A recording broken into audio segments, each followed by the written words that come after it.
Bueno, comenzamos la clase de hoy haciendo un repaso a la Silencio, por favor. Muchas gracias. Silencio, por favor. Comenzamos la clase de hoy haciendo un repaso a la probabilidad.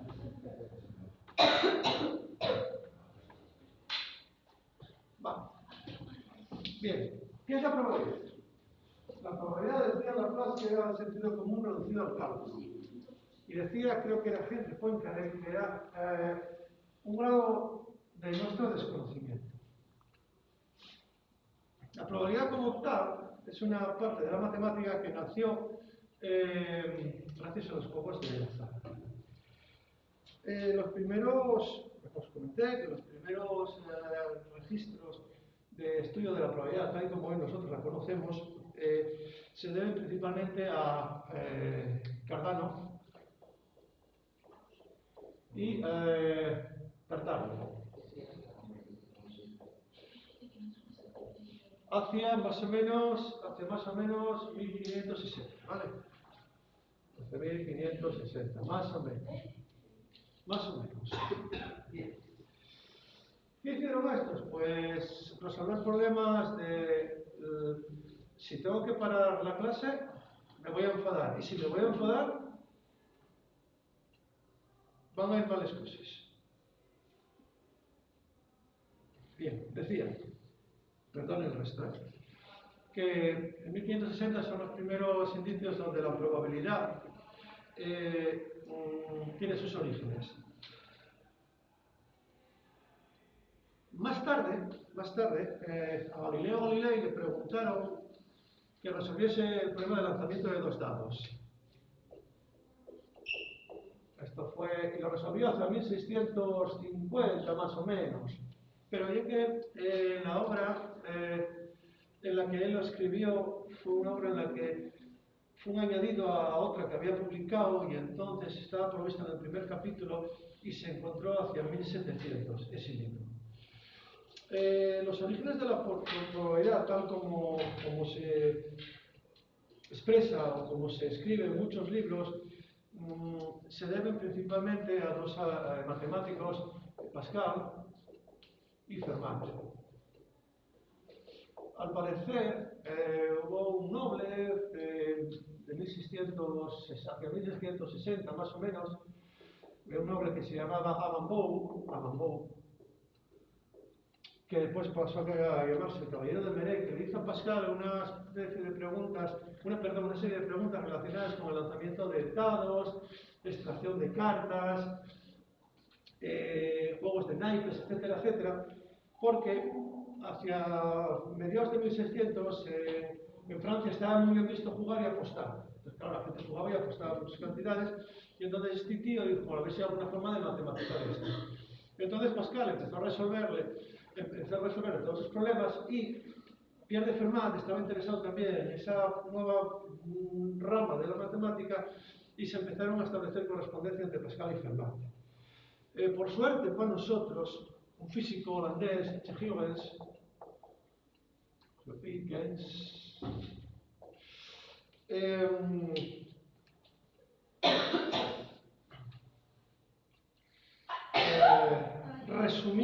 resumió en un libro toda la correspondencia entre Pascal y Fermat y dio una interpretación propia.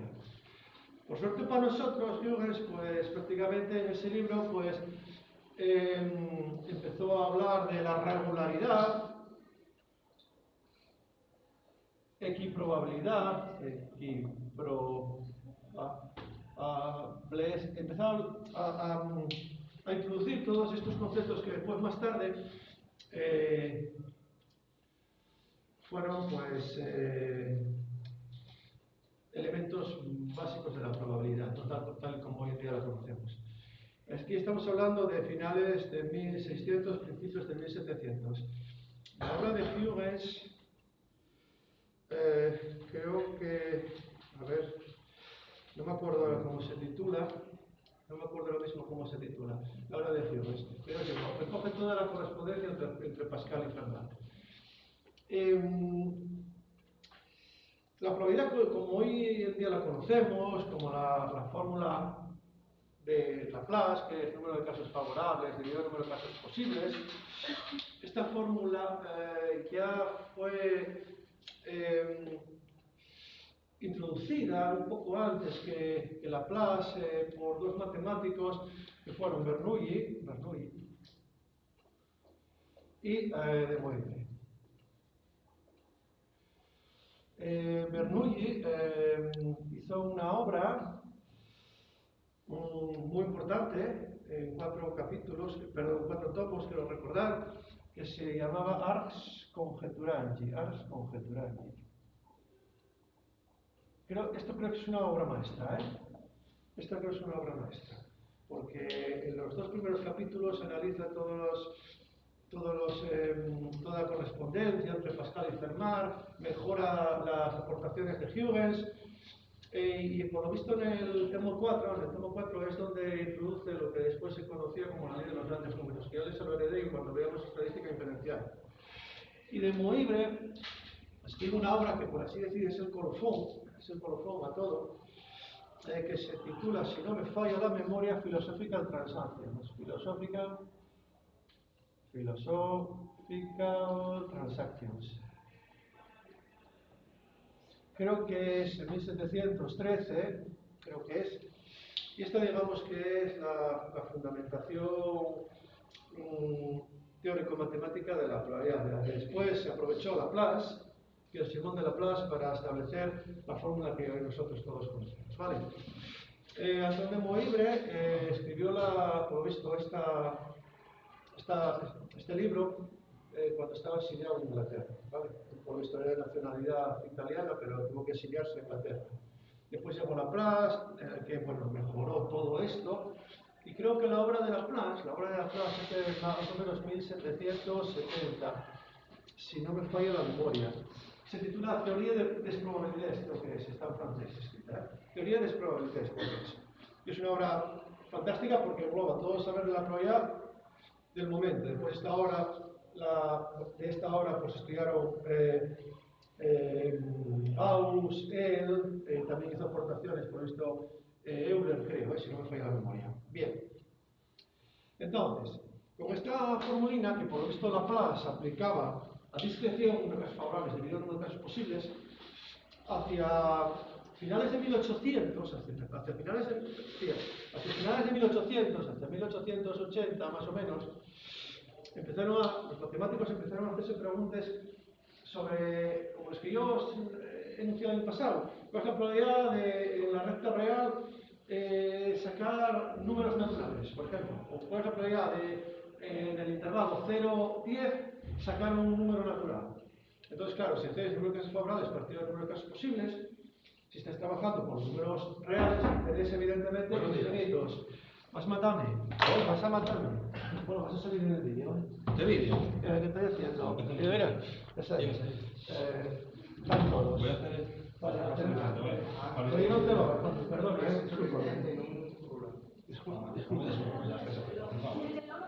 Seguro que yo, pero cuando le vamos. Sí, ahí no ¿Cuál de los dos? el de para acá. Espera, está bajando. Quiérelo. Está bajando, que ya terminé. Vale, gracias, Gerard. La que manda aquí, la que manda aquí. Te pido disculpas, Alejandro. No pasa nada. Déjate una vez. Abierto. Vale, bien, entonces. Como os decía, aquí empezaron a aparecer problemas de la medida. Y vieron que esta fórmula no se podía aplicar a todos los experimentos, a todos los problemas de probabilidad. Entonces, Alexander Kolmogorov empezó a investigar y dijo: yo, para poder definir una fundamentación rigurosa de la probabilidad, tengo que definir lo que es un espacio de probabilidad, un conjunto de propiedades, de relaciones entre los sucesos que tienen que satisfacer dentro de ese espacio de sucesos, y una ley que me permita a mí relacionar los sucesos con los números, ¿vale? Y entonces definió Esto lo llamamos un espacio de probabilidades, un espacio probabilístico. Esto se llama sigma álgebra, que involucra las intersecciones, las uniones y los complementos, ¿vale?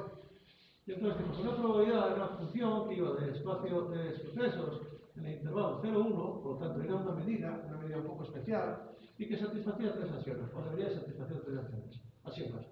Si era un suceso, del espacio de sucesos, o del sigma álgebra, la probabilidad de A tiene que ser mayor que 0. Esta se llama la no negatividad, ¿vale? La segunda ley, segundo axioma es que la probabilidad del espacio de sucesos es 1. Esto se llama el axioma de la completitud, ¿vale? Y el tercer axioma, que es la no negatividad, es que si tengo dos sucesos del espacio de sucesos que cumplen que la intersección es el conjunto vacío, la probabilidad de la unión de dos sucesos que cumplan esta condición satisface la siguiente. La probabilidad de A unión con B es la probabilidad de A más la probabilidad de B.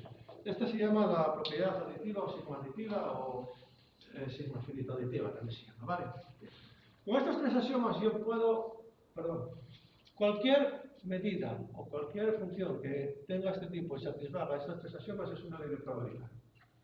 Y ya vimos el otro día que había leyes de probabilidad, pues aparte de la de Laplace, pues la de Boltzmann, la de Maxwell, la de Fermi, la de Poisson, la de la binomial, la normal, etc. ¿Vale? Y las distribuciones muestrales, como pueden ser la ley de probabilidad social, la variable aleatoria gamma, la variable aleatoria del student, que ya os hablaré al final del curso algo, pero bueno, están relacionadas principalmente con la estadística diferencial. Vale. Yo con estos tres axiomas puedo deducir una serie de propiedades que sí que van a necesitar, porque les van a aparecer después, cuando hagan, por ejemplo, tablas de contingencia o cuando estudien problemas de probabilidad total o de Bayes, ¿vale? Y las propiedades adicionales de la probabilidad, pues salen usando estos tres axiomas. El primero de todos, el más sencillo, es que la probabilidad del vacío vale 1. Perdón, 0. 0, ¿por qué? Pues puedo poner el espacio de sucesos unido al conjunto vacío y entonces puedo asignar probabilidad a este suceso. Puedo decir que esto es la probabilidad del espacio de sucesos y entonces me quedaría que la probabilidad del espacio de sucesos más la probabilidad del vacío, bueno, del suceso imposible, cuando ponga esto es suceso imposible, ¿vale? Es igual a la probabilidad de phi, entonces aquí deduzco que la probabilidad de phi es 0, ¿vale? Bueno, esta es una forma rápida de decirla, no es muy formal, pero es una forma rápida de decirla. La segunda propiedad es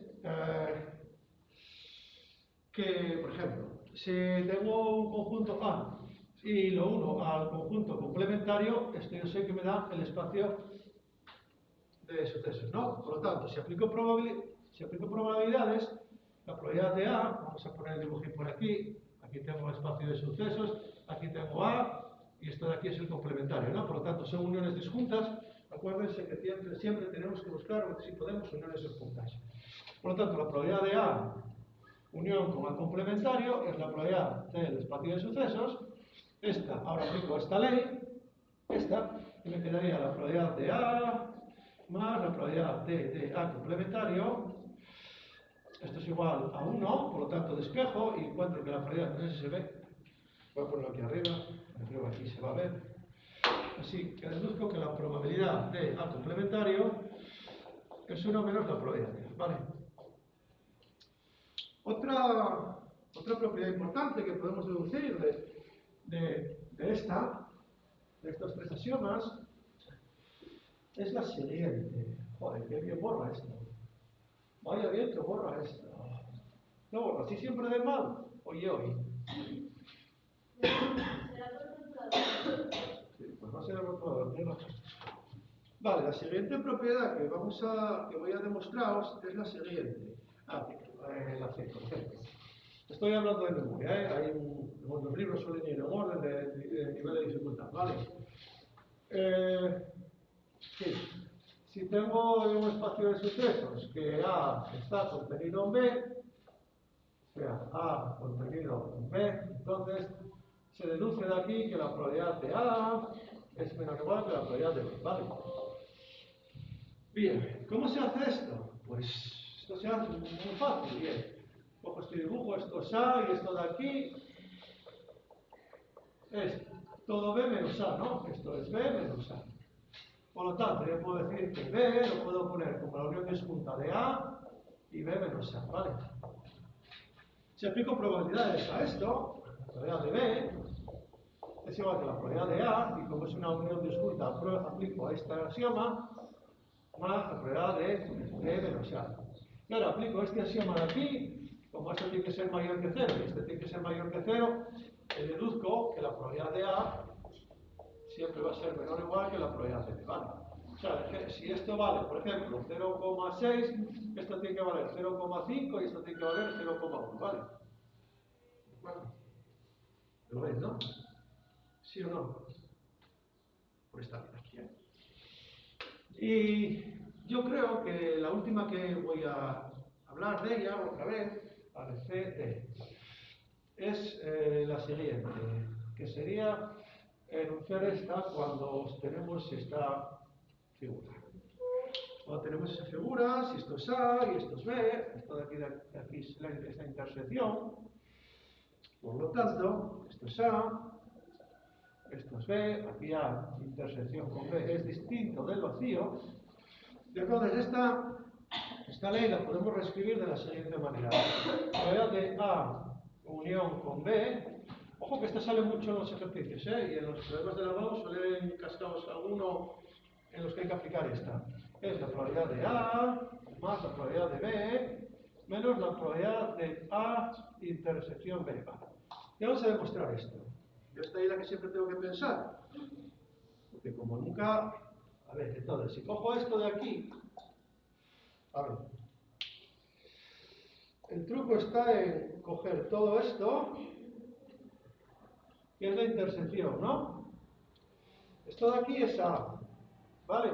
Y esto de aquí es B. Por lo tanto, yo puedo decir que esto es esto de aquí, ¿vale? ¿Ven que eso de ahí es B menos A? ¿Lo ven todos? ¿Sí o no? O sea, que A unión B, perdón, A unión B, lo puedo poner como A unido a B menos A. ¿Lo ven todos? ¿Y qué es una unión disjunta? Todo esto, o sea, todo esto,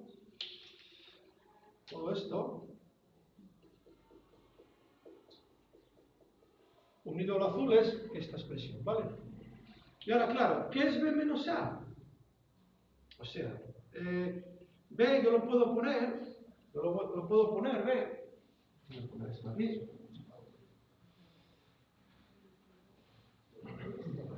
Ahora dicen ustedes, claro, pero es que B, yo ahora B lo puedo poner como la unión de A intersección B unido a B menos A, ¿no? ¿Sí o no? O sea, todo B lo puedo poner como lo rojo y lo azul. Ah, vale, muy bien. Pues ahora aquí aplico esto. Es algo de este estilo. Entonces digo que la probabilidad de B es igual a la probabilidad de A intersección B más la probabilidad de B menos A. Y dicen ustedes, coño, ya está. Ya está. Venga, que me queden 10 minutos. Ya está despejada aquí P de B menos A, P de B menos A es igual a P de B menos la probabilidad de A intersección B. ¿Hasta ahí me siguen todos?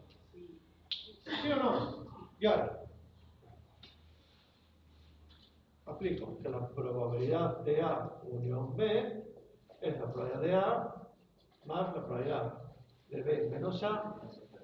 Meto esto aquí y tengo esta forma. acuerdo?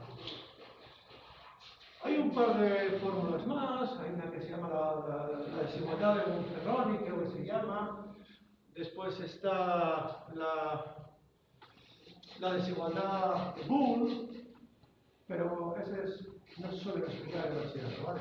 Yo se lo explico cuando estaba en la universidad. Con esto yo creo que es suficiente para segundo bachillerato.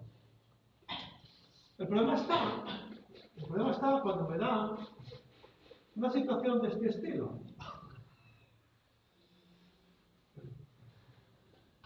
¿Qué pasa, por ejemplo, si me dice que lanzo un dado, tengo un experimento de lanzar un dado, lanzo un dado y me dicen que salió par? O sea, me están dando una información adicional, ¿vale? Y me dicen, lanzo un dado, salió par, calcular la probabilidad de que sea 2. Entonces, una persona inteligente diría, vale, si salió par, yo ya sé información sobre el experimento. Genero como una especie de espacio de sucesos nuevo en que el salir par me condiciona el experimento inicial. Y si ahora me dicen que cuál es la probabilidad de que salga 2, dicen ustedes, sobre este nuevo espacio de sucesos, la probabilidad de salir 2 es el número de casos favorables dividido el número de casos posibles y queda 2 tercios, ¿vale? No se puede simplificar, ni va a simplificarlo y vale. Pero este es un experimento muy sencillo del que se puede extraer muy fácilmente el espacio de sucesos asociado a esa nueva información adicional que yo tengo. Pero por regla general, no es tan fácil de hacer. Entonces lo que se usa es lo que se llama la probabilidad condicionada. Y se define la probabilidad condicionada en un experimento aleatorio como la probabilidad de que ocurra un suceso habiendo sucedido otro, ¿vale? Y esta ley con la condición, cuidado, con la condición de que la probabilidad de B sea mayor que 0. Esto es importante, ¿eh? Es importante, hay que decirlo, porque si no, no se puede. Esto, puesto de esta forma, satisface los axiomas de la probabilidad que hemos visto, ¿de acuerdo?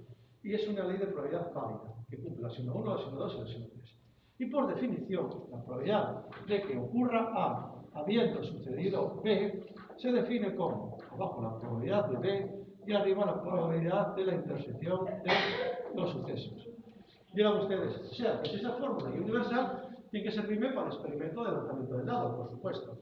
¿Cuál es el suceso?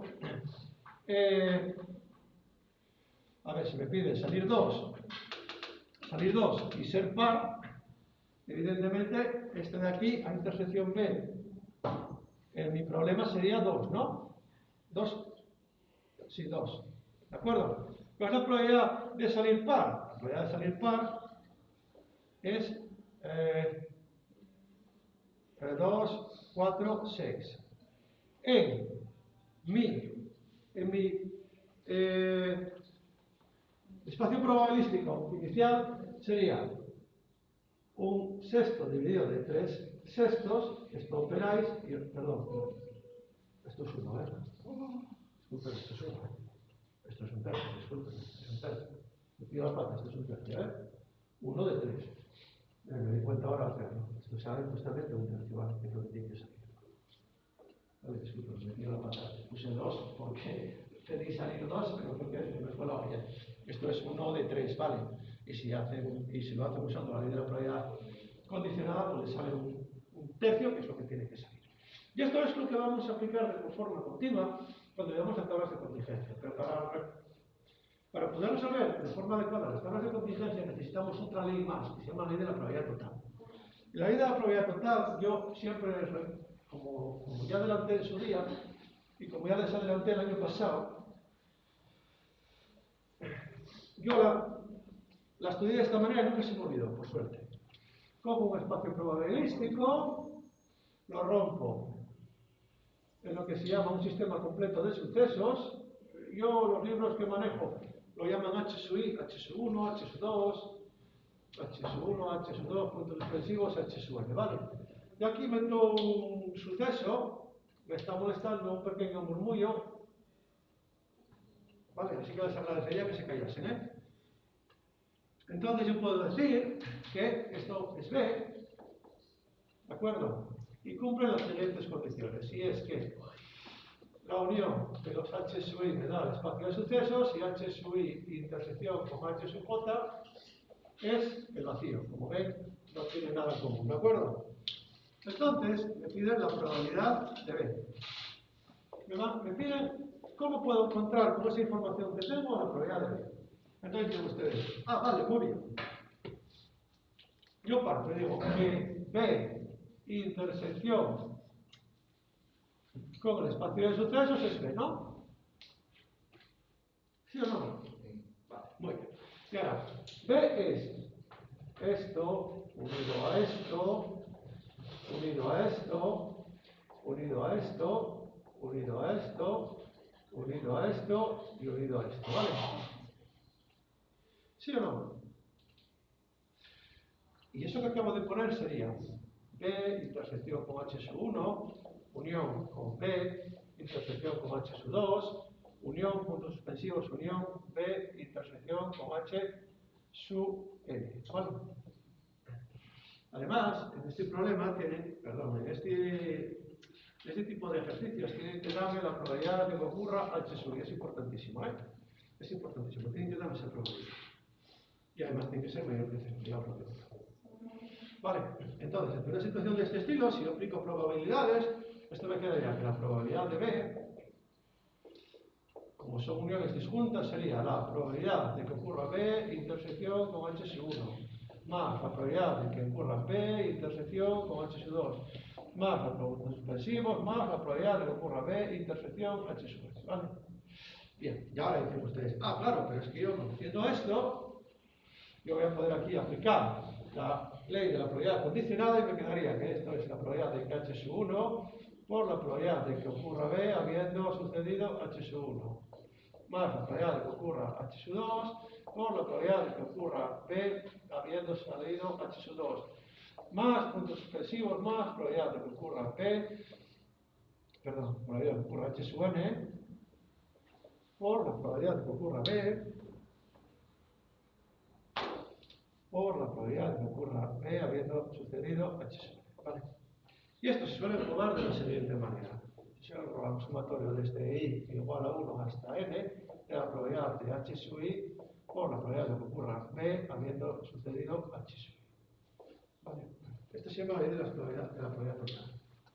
Vale, dirán ustedes, claro, esta idea que aplicamos cuando hacemos una tabla de contingencia y entonces ponemos el suceso F, el suceso no F, el suceso T y el suceso, estoy inventándolo, el suceso no T, vale, aquí poníamos 1 y entonces aquí esto era F intersección T, no F intersección T y aquí aplicábamos para esta de aquí aplicábamos esto, ¿vale? Sí que es lo que se hace realmente, ¿vale? O sea, aquí vale para N sucesos. Bien, y lo último que nos queda por ver, que este nuevo de segundo bachillerato, ya lo anunciamos, lo estamos repasando ahora, pues una ley de probabilidad que no se vio el año pasado porque en primero no entraba, pero que sí que entra en segundo y ya tuvimos algo del problema, que es la ley de Bayes, de Thomas Bayes. Esta ley es de 1733, si no me falla la memoria, ¿vale? Y la anunció Thomas Bayes, que creo que fue un matemático, creo que me parece que era británico, si no me falla la memoria. Y dice lo siguiente, ¿qué pasa si yo me pregunto cuál es la probabilidad de que habiendo ocurrido B salga H sub? Fíjense ustedes que no es esto, muchos de los alumnos se lían, ¿vale? No es esto. Voy a usar esto para poder demostrarlo, pero no es eso, ¿vale? O sea, me dicen, ¿cuál es la probabilidad de que, habiendo salido B, sea este de aquí? Bueno, yo cuando tenía su edad, por desgracia, esto nunca llegábamos a verlo, pero tuve un profesor muy bueno en la universidad que nos enseñó a entenderlo. Dijo a él, y nos dijo a él, esto es número de casos favorables dividido el número de casos posibles. Y vamos a verlo. Si yo aplico la fórmula de la probabilidad condicionada, esta sería la probabilidad de que ocurra H sub I y B dividido la probabilidad de que ocurra B, ¿vale? Evidentemente la probabilidad de B mayor que 0, ¿eh? Para que se pueda hacer esto. Y ahora dicen ustedes, coño, ¿pero qué probabilidad de B la tienes aquí? Vale, pues lo hago. Por lo tanto, la probabilidad de que, habiendo sucedido B, ocurra H sub I, esto sería probabilidad de H sub I intersección B, de abajo, suma la probabilidad de H sub I por la probabilidad de que ocurra B habiendo salido H sub I. Dicen ustedes, ya, pero es que no es lo mismo. Sí, ¿por qué? Porque aquí pongo la probabilidad de que ocurra H sub I por la probabilidad de que ocurra B habiendo sucedido H sub I, y abajo la suma desde I igual a 1 hasta N de la probabilidad de H sub I por la probabilidad de que ocurra B habiendo sucedido H sub I. Y si se fijan, tiene la forma de número de casos favorables y el número de casos posibles. Por aquí los cuento todos y aquí solo cuento los primeros casos. Vale, y eso nos lo contó un profesor de mecánica teórica, que yo no sé por qué salió aquel día aquella fórmula en la materia, nos lo contó, nos lo explicó y yo nunca se me volvió a olvidar. Con esto terminaríamos lo que sea la probabilidad, repasaríamos ejercicios, si lo creo conveniente, entraríamos a hacer un repaso de las variables aleatorias, la distribución normal, distribución binomial, o distribución, bueno, pruebas de Bernoulli, distribución binomial, distribución normal, y empiezo por la estadística diferencial.